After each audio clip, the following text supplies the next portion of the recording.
Hello, this is Ches, and today we will be having the second tutorial on iOS, which is making another currency converting app.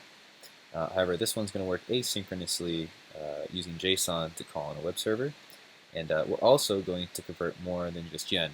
In fact, we're going to convert many more than just yen, and we're going to use that with a picker view to kind of scroll between options. So, just as before, we're going to create a new single view app. We'll call this one async. Actually, we'll call it async USD to yeah, awesome. And then just as before, your page here should look just like mine.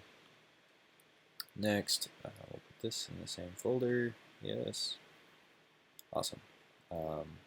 So just as we did with the other example, we're going to get started here.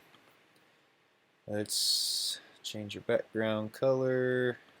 Let's go with a blue again. So for this one, it's going to be a little bit different. We're going to need our text field. Of course. Awesome. We're going to need a scroll, which is called a picker view. We're going to need a button.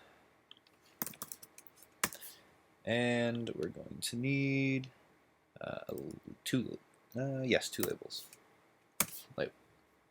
Awesome. The design we'll need, let's go ahead and change this button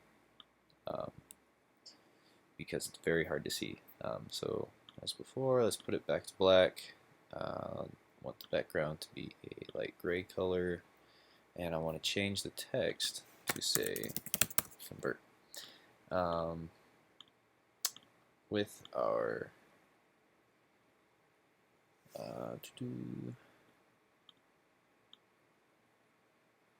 value for our text field, I want to give it a default value that's going to appear in light gray. So it's going to be called our placeholder text.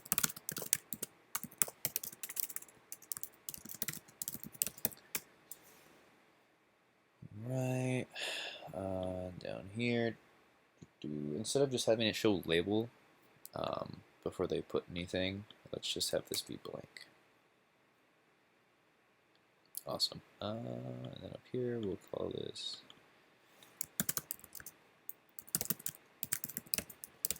currency converter, since we're converting more than just USD to yen.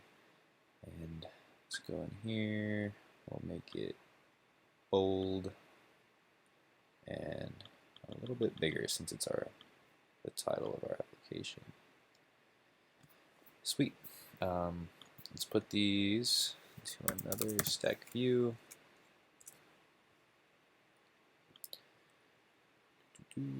Expand this. Let's go ahead and center our stack view in the center of our view. We'll add constraints that we're missing. Click on it, make sure that that is what we wanted. Yes, that's looking like what we want. Let's go ahead and drag in. Let me see what it's recommending really fast. Update that to what I see. Yes, do that. Actually, no. So we'll just Command Z if that's not what we want. So we're going to wait to address any of these issues because these are going to go into the stack view. So that'll fix some of the things that Xcode is worried about right now. So there's that. And then we also want to pull in our picker view. That. Do our label. And there's our convert button. Let's do that above the label. Alright, let's see why it's freaking out.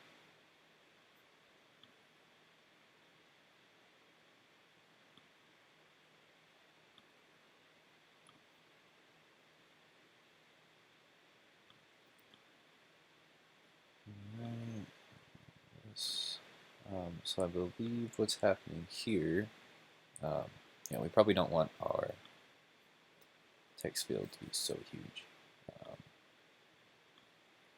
Let's fill equally. So it looks like fill proportionally is kind of what we want.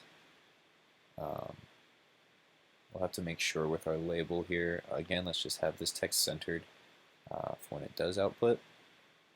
Let's see what other options this stack view wants to give us. So let's fill spacing. Let's see how big that is. Okay, so we'll leave it like that.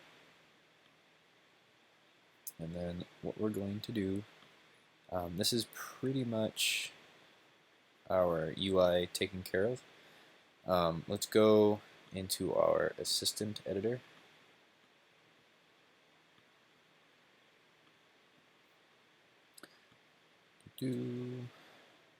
And make some room for our variables, our extra functions. View did load, this is where you do a lot of kind of initialization of functions and certain code that you need to add. And in fact, we're going to use this today, which I'll show you in a second. But before we do that, let's see here. Okay, so before we do that, I'm going to import foundation, and since we're going to be using this, we're going to be getting the values to convert our data types asynchronously.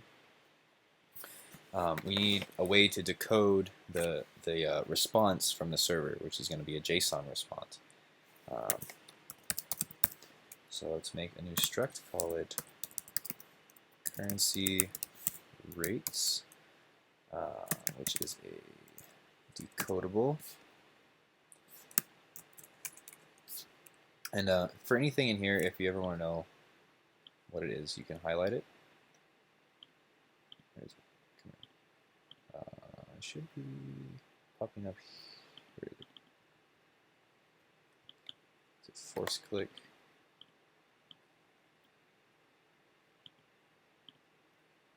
Well, anyways, I'll address that later. But usually, if you click on it or sort of highlight it, it'll give you a description of what that is instead of Swift. Why are you not showing? Is this? Oh, there we are. Okay. Yeah. So you just have to come over here, select the Quick Help Inspector, and then when you select something, it'll show you exactly what these things are in Swift, which makes it super helpful and saves you the time from needing to go online to see what's happening. So, anyways, we'll come back here to our struct. We'll say let base be a string. We're going to make another one called date.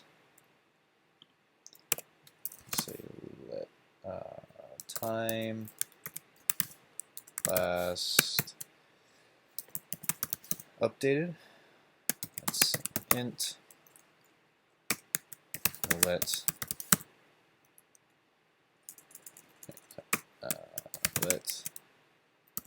rates be a dictionary.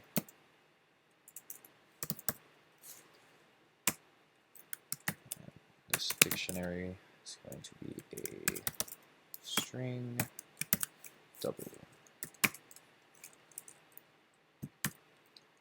Okay, and then we'll just comment about what this is doing. To the code sign.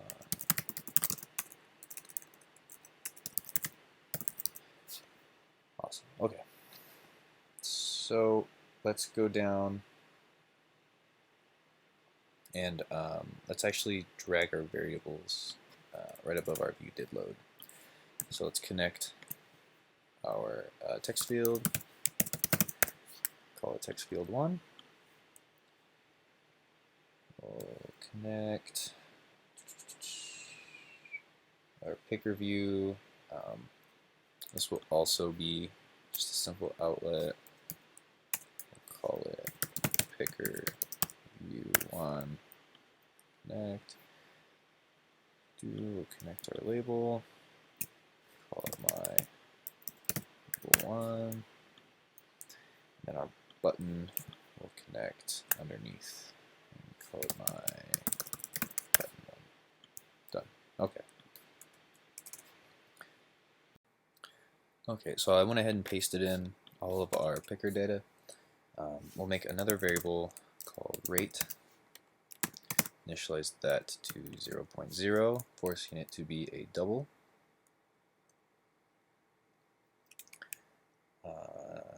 Let's make another variable called new C. It's a string.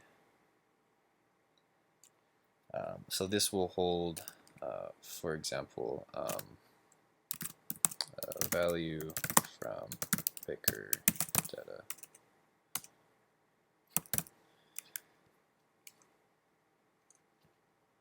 And now we need to actually initialize some of our information for our picker.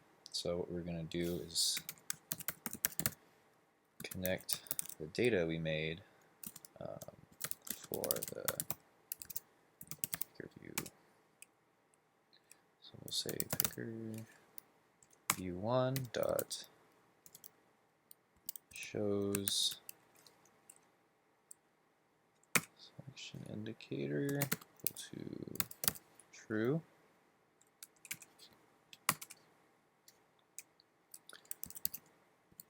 And then we'll do self dot view1 dot delegate is self as optional UI picker view delegate. And we need self dot picker view1 dot data source equal to self, which self just means this code file, optional as a UI picker view data source. Okay.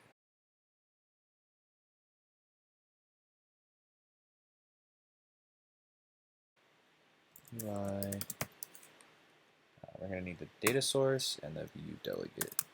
UI delegate. Okay. Let's see. What is it complaining about? Nice. All right. So now that we added these, it's noticing that we don't have the supporting functions. So instead of needing to write them out, we'll just click fix. And here are the supporting functions that I was just talking about. Okay. So for the number of components, we will simply return 1. For the picker view,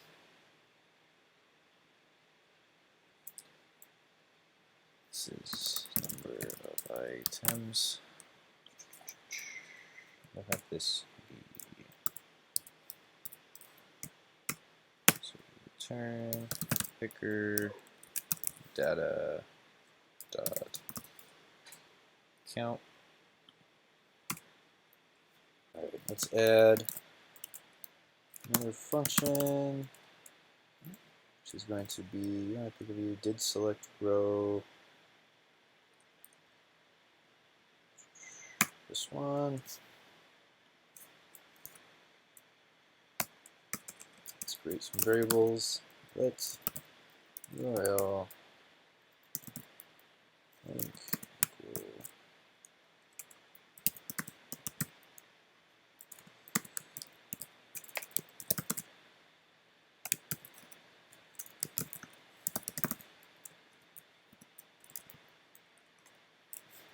and then we'll make this other variable, which will format this correctly for the rest of our code.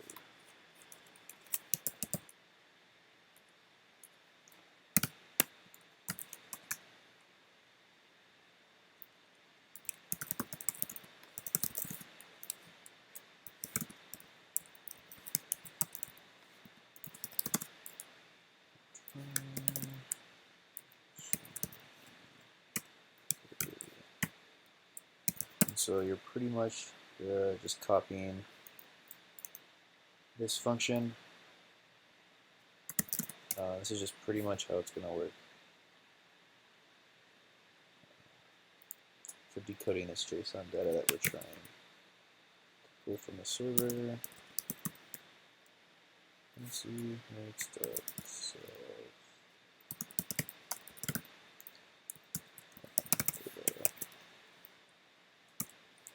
and let's print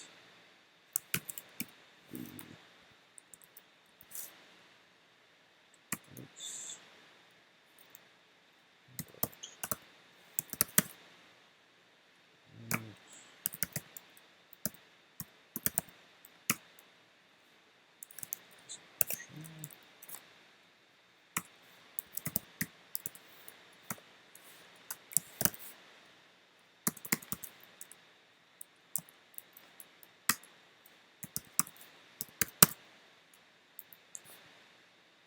the same thing right here actually.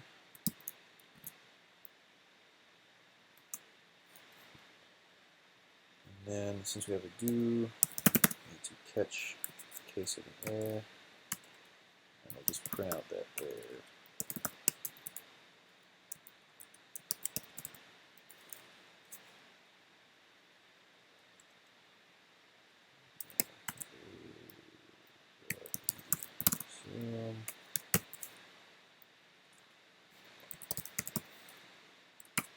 So our value is going to be from picker data. We need to know the row that they have selected,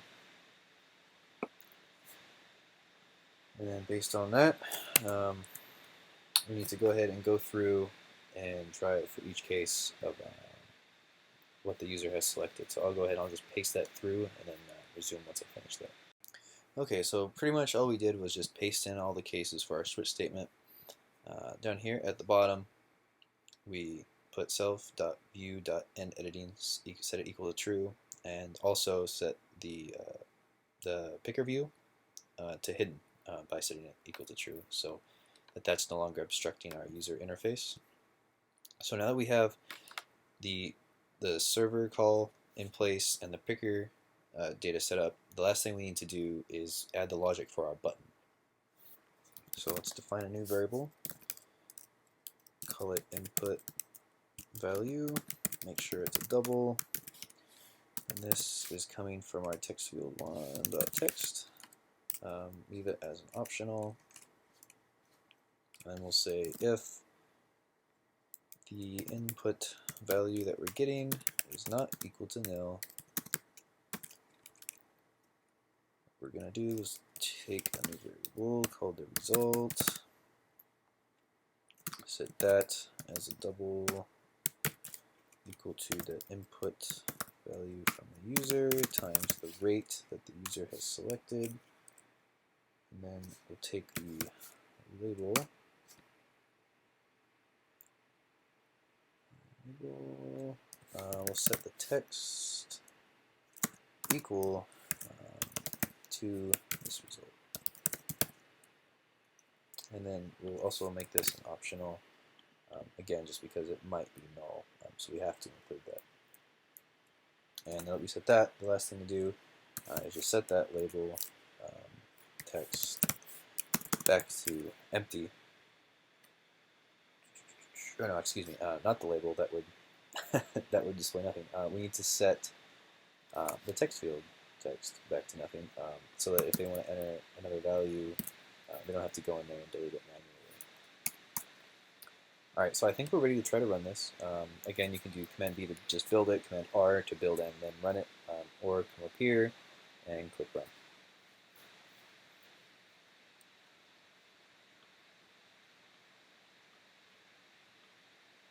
Alright, so let's see, let's do 5, select euros, and you can see down here it's outputting the correct amount, hit convert, and there it is. So that seems to be working properly. This is all you need to do in order to receive credit, so go ahead and submit the code, and then a screenshot of this running. The code can also be found online. I'll have the link underneath the tutorial online. Any questions, feel free to send me an email, and thanks.